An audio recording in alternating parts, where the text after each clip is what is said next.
Magandang araw mga kaibon. Welcome back ulit sa channel natin, no? For today's video, mag-update ulit tayo dito sa aviary natin dahil may bad news at may good news na naman tayo dito sa aviary natin, no? Yun, tara, samahan nyo ako. Silipin natin yung mga ibon natin dito sa aviary natin. Tara.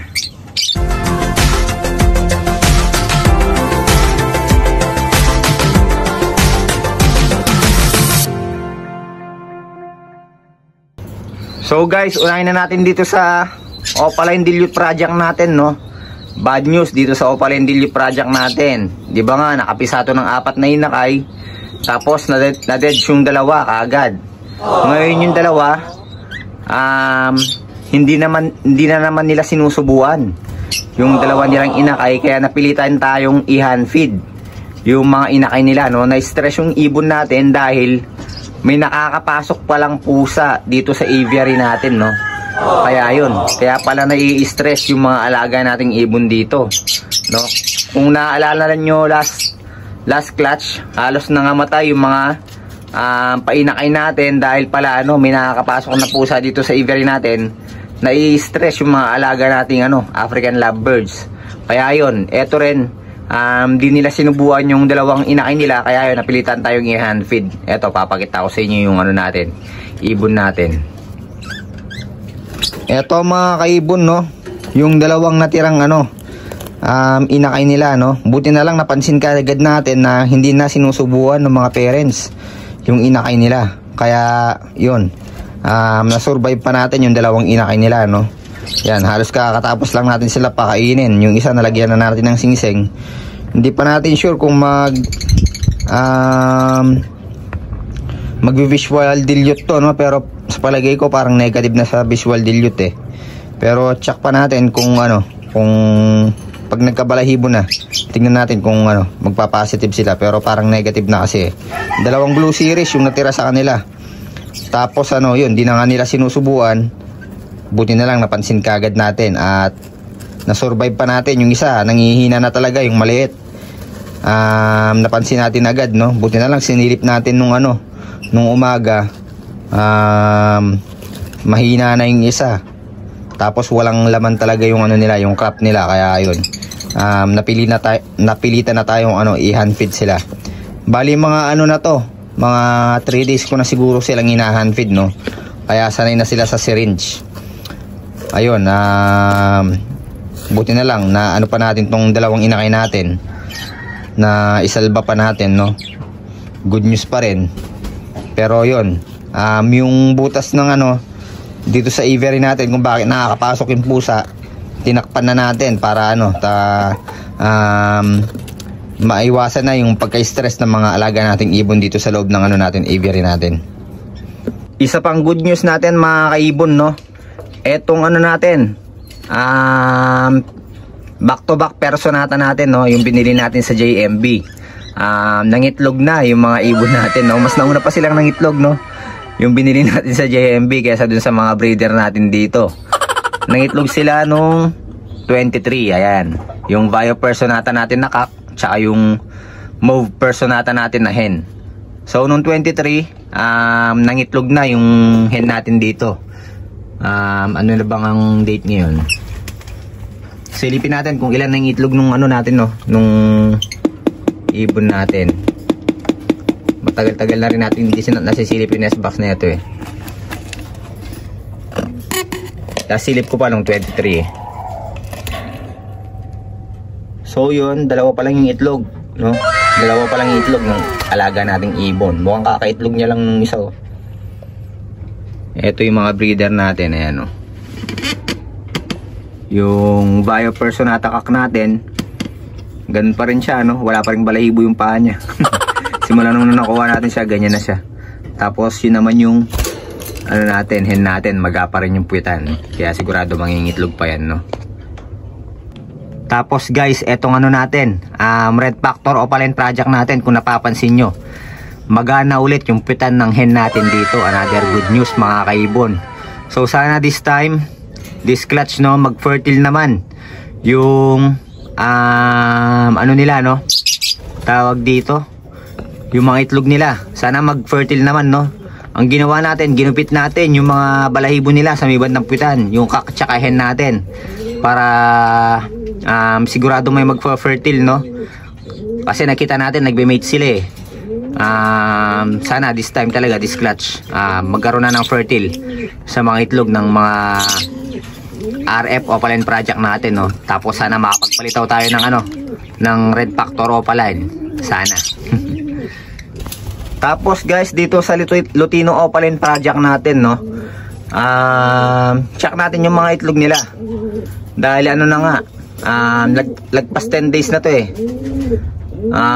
Yun, check natin yung mga itlog nila. Tignan natin kung may fertile na. Ikaka-handling natin yung mga itlog ng mga alaga natin dito.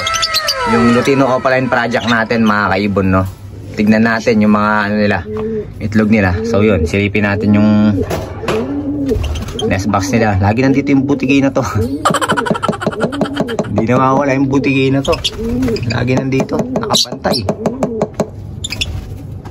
Yun, ay lumabas ng hen natin. Check lang natin.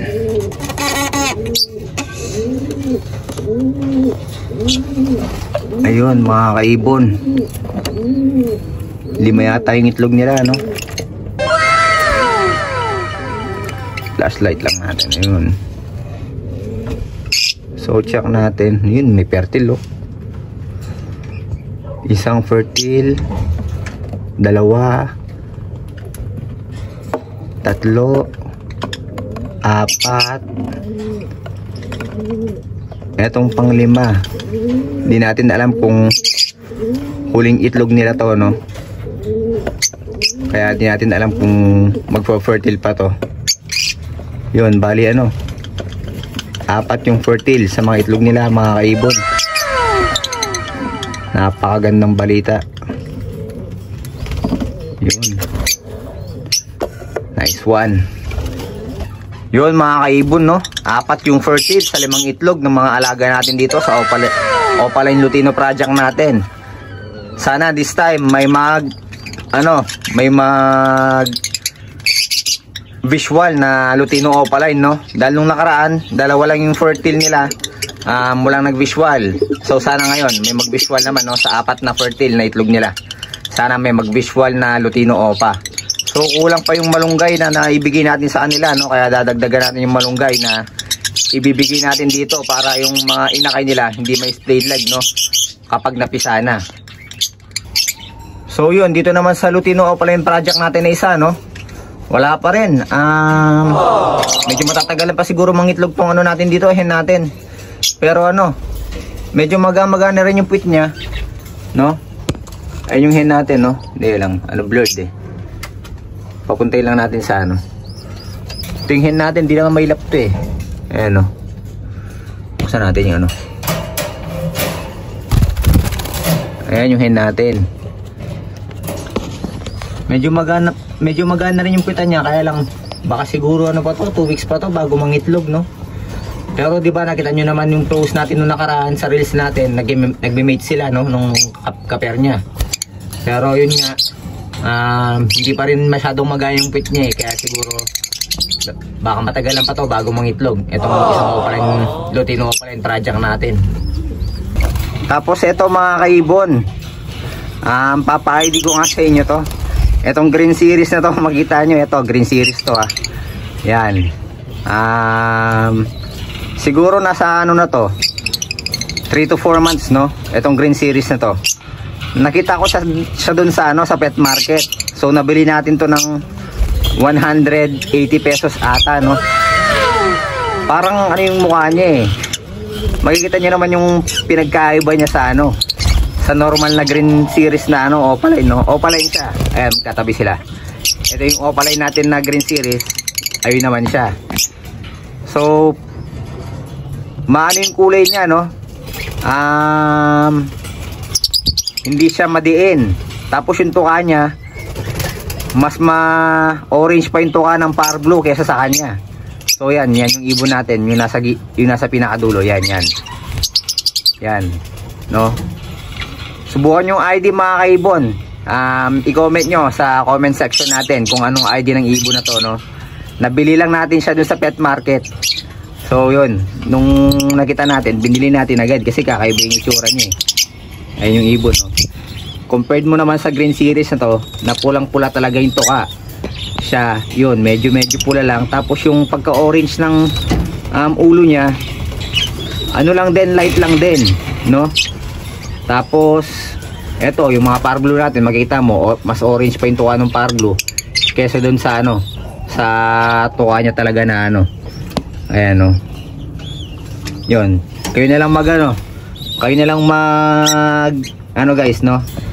Mag-ID ng ibon na to. Papakita ko yung picture nila magkasama sa isang carrier, no?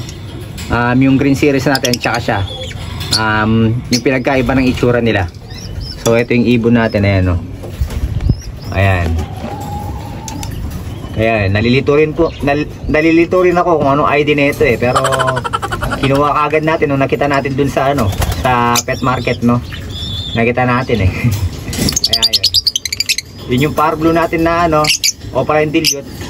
Ito naman yung ano natin, yung green series natin na ibon, no, na nabili natin. Mas makulay pa yung tuka ng par blue. So hindi naman buknoy ito, no? Hindi naman siya buknoy. Alps 2 talaga to. Makikita mo yung eye-ring niya. Yun, Alps 2 talaga to, hindi to buknoy. Pero ano, ayan, no, mas makulay pa talaga yung ano, tuka ng par blue sa kanya.